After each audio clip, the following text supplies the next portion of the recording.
வரும் எந்த பிறவியிலும் உன்னை சேர காத்திருப்பேன். விழி மூடும் இமை போல விலகாமல் வாழ்ந்திருப்பேன்.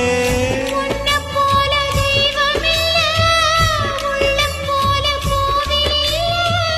தினந்தோறும் அர்ச்சனைதான், எனக்கு வேறு வேலை இல்ல. நன்றி சொல்ல உனக்கு வார்த்தை இல்லை எனக்கு, நான் தான் மயங்குறேன்.